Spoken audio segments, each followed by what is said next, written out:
भारतीय संविधानाने न्यायासाठी आरक्षण दिले आहे। आरक्षण हे गरिबी हटविण्याचा कार्यक्रम नाही। भारत सरकार आरक्षणाची वर्गवारी करून जातीवाद वाढवित आहे।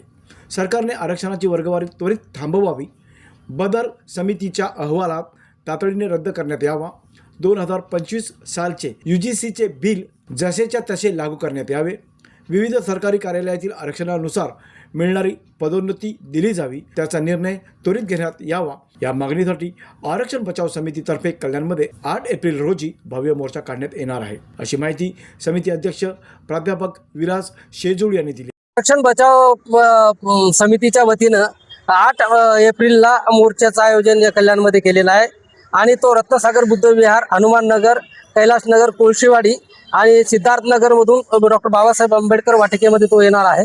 या मोर्चामध्ये आमच्या प्रामुख्याने मागण्या आहेत की UGCचं 2025चं बिल जे UGCनं बनवलं होतं, SC ST OBCच्या विद्यार्थ्याच्या अन्याय निवारणच्या अर्थ ते बिल जे कोर्टामध्ये स्टे आलेलं आहे ते लागू करण्यात यावं आणि महाराष्ट्र सरकारनं जे वर्गीकरण केलेलं आहे, वर्गीकरणासाठी जी समिती नेमली होती न्यायमूर्ती बदर समिती, त्या समितीनं जो अहवाल दिलेला आहे तो रद्द करण्यात यावा अशी आमची मागणी आहे। आणि वर्गीकरण हे घटनाबाह्य आहे, त्यामुळं वर्गीकरण करण्याचा विचार थांबवावा किंवा रद्द करावा। या मोर्चाचा आता अनेक संघटनांनी आम्हाला पाठिंबा दिलेला आहे।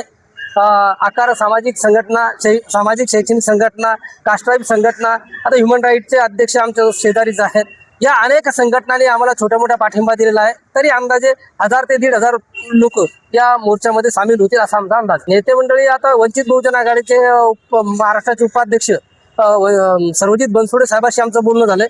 बाळासाहेब आंबेडकरांची आमची चर्चा झालेली आहे काल परवाच बोलून, आणि अजून काही इंटरेस्टेड असतील तर ते, कारण आता कॉलिंग चालू आहे मोर्चेची आम्हाला, एवढ्या लोकांशी तरी आमचा संपर्क झालेला आहे। ब्युरो रिपोर्ट, जनशक्ती, कल्याण।